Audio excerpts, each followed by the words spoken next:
Entertainment Schmig. And Y98 would like to apologize for the following video. For those of you who watch, Jen has lost her makeup bag and looks, well, in a word, I can't awful. find it. I haven't been able to find it since Saturday night. Somebody found it, and now they're, planning their own radio show. They're all dolled up this morning, I ready to go like on. you, Jen. All right, so I'm going to do all the stories A stalker like this. took your makeup bag.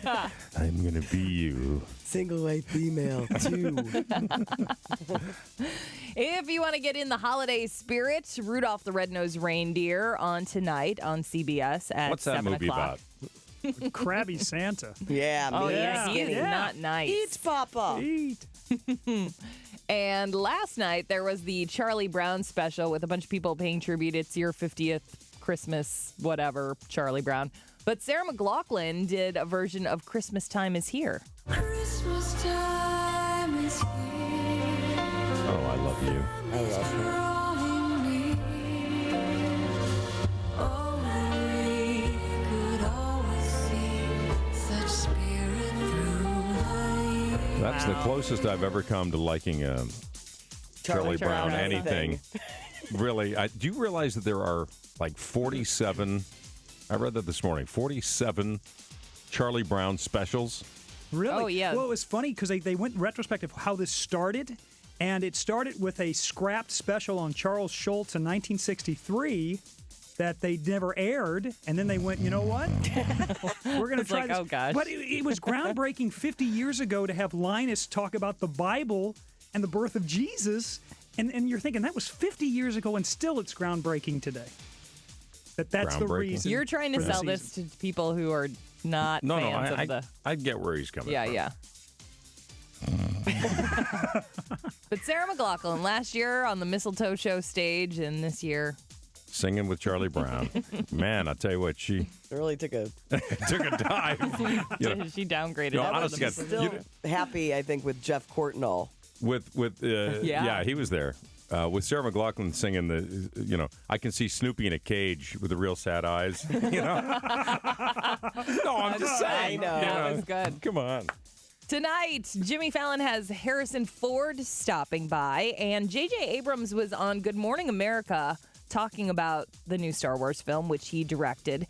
I'm excited because he's done so many great things. I mean, Lost, and of course, don't forget, he kind of started with Alias, with Jennifer Garner's character, who really kicked butt. And that's kind of what he talked about a little bit when he was talking about the new Star Wars film.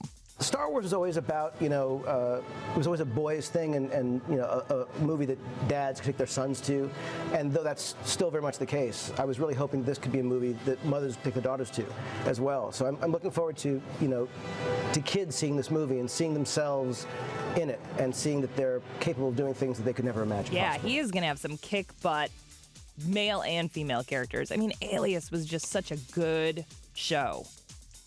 All right, now on to your non-holiday holiday movies. And Courtney almost hit the nail on the head when she mentioned Die Hard. That is number 2 on the list of movies that aren't really about the holidays but take place during the holidays. Die Hard comes in second. Trading Places is the number 1. Eddie Murphy, yeah. So and Dan great.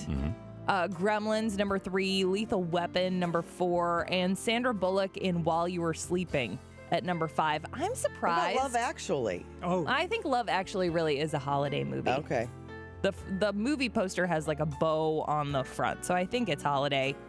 No When Harry Met Sally, that's kind of Christmassy. It's all yeah. seasons, a little bit. though. Yeah, it is. I don't know. I still call it a sort of Christmas movie. I prefer see that around Arbor Day. But a movie we talked about yesterday, The Family Stone, comes in at number 7. And Meet Me in St. Louis comes in at number 10. Oh, one of the best Christmas songs ever. Have Yourself a Merry Little Christmas, Judy Garland. It's a great song. Yeah. Forgotten that came from there. Maybe you need to rewatch I it. thought you were going to ask me which one it was. I was, and I decided I'm like, I could tell by the look on your face. It was Good King Wenceslas. yes. that was it. He looked out on the Feast of Stephen. Adele's album is so crazy. After 10 days, already surpassed 4 million in sales. Here's how big the first week sales were. If you combined all the other album sales from the rest of the Billboard chart from number 2 to number 100, still wouldn't reach the sales of 25. And even if you doubled that number, it would still be less than what Adele sold in her first week. Yeah, she can do no wrong. She also said that her success, I don't think it's all on this woman's shoulders, but has to do with Sarah Palin. Because remember when Sarah Palin was on SNL? That was such a big episode, huge blockbuster ratings. Well, they were down to the wire, weren't they, with the election? Yeah. Yeah, and Remember how on fire SNL was that season? Right, with yeah. Tina Fey as Sarah Palin, and everybody was tuning in. is this the one where they appeared together? Yeah, of course. Yeah, I remember that. Yeah. Adele was the musical guest. She said it was 2 weeks before the Grammy ballot. That's when people decide what songs they want to nominate. So she said the stars aligned. The album shot to number 1 on iTunes. I'm pretty sure it was because you were an awesome singer, not because Sarah Palin was on that episode. But she said all thanks to Sarah Palin, she was nominated and won a Grammy. So Sarah Palin sent her an autographed copy of her book. Nice. Way to go. That's Entertainment Schmig. More at 8:40 and online at y98.com. Dude, what's that you're eating?